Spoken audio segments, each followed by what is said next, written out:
We provide you the platform to turn your dreams into reality. Give wings to your aspirations with KR Mangalam University. Bharat और पाकिस्तान दोनों ही परमाणु संपन्न देश हैं, लेकिन पाकिस्तान के परमाणु हथियार सुरक्षित नहीं हैं। इस बात को एक बार फिर से भारत के रक्षा मंत्री राजनाथ सिंह ने उठा दिया।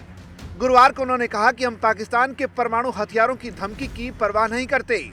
वैश्विक समुदाय को विचार करना चाहिए कि क्या पाकिस्तान जैसे दुष्ट देश के पास परमाणु हथियार होना उचित है। राजनाथ ने जोर देकर कहा कि अंतर्राष्ट्रीय परमाणु ऊर्जा एजेंसी पाकिस्तान के परमाणु हथियारों को अपनी निगरानी में ले। कि क्या ऐसे गैर जिम्मेदार और रोग नेशन के हाथों में परमाणु हथियार सुरक्षित हैं? मैं दुनिया के सामने यह सवाल खड़ा करना चाहता हूं। मैं मानता हूं कि पाकिस्तान के एटमी हथियारों को IAEA international atomic energy agency की निगरानी में लिया जाना चाहिए। मैं ये कहना चाहूँगा और साफ तौर पर कहना चाहूँगा, साथियों, हमारी सेनाओं, हमारी सीमाओं पर अपनी मातृभूमि की रक्षा के लिए जिस तरह से आप सभी बिना रुके, बिना थके दिन रात लगे रहते हैं, वह अपने आप में अद्भुत है और अद्वितीय भी है।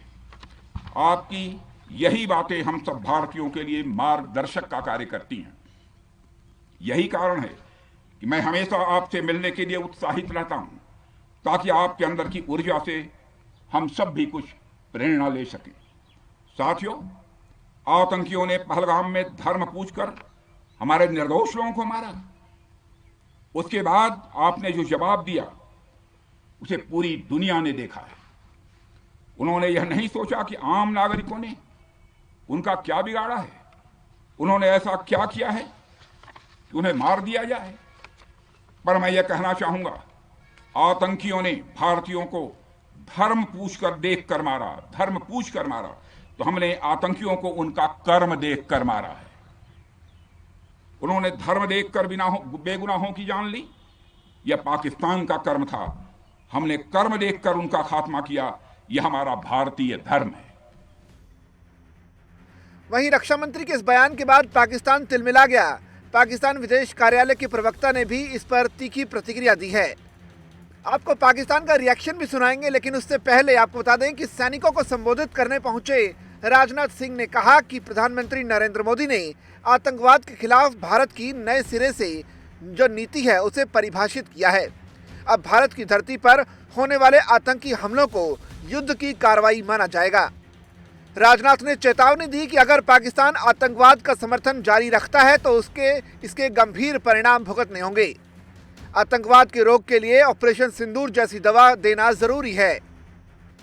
कश्मीर में सैनिकों को ऑपरेशन सिंदूर की सफलता पर बधाई देने के दौरान रक्षा मंत्री ने कहा कि केंद्र सरकार आतंकवाद का समूल नाश करने के लिए प्रतिबद्ध है, ताकि कोई भी देश की ओर से आंख उठाकर ना देख सके। उन्होंने स्पष्ट किया कि आतंकवाद और बातचीत एक साथ नहीं चल सकते।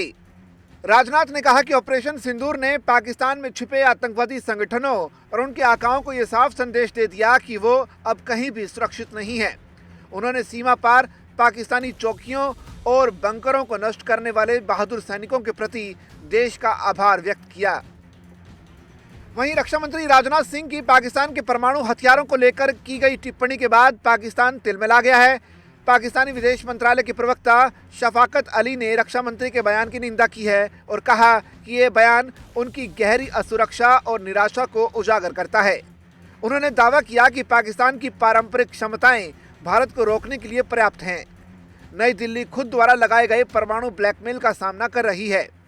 जाहिर है पाकिस्तान के परमाणु हथियार सुरक्षित नहीं हैं, तभी भारत की एक मिसाइल पाकिस्तान के ऐसी जगह पर जाकर लगी जहां से परमाणु के रेडिएशन के लीकेज की बात सामने आने लगी।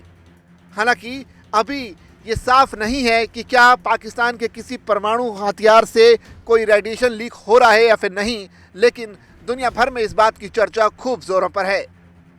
ऐसे में भारत और राजनाथ सिंह ये चाहते हैं कि पाकिस्तान के परमाणु हथियारों की जो परमिशन है वो परमाणु हथियार चलाने वाली जो एजेंसी है दुनिया की, उनके पास होनी चाहिए।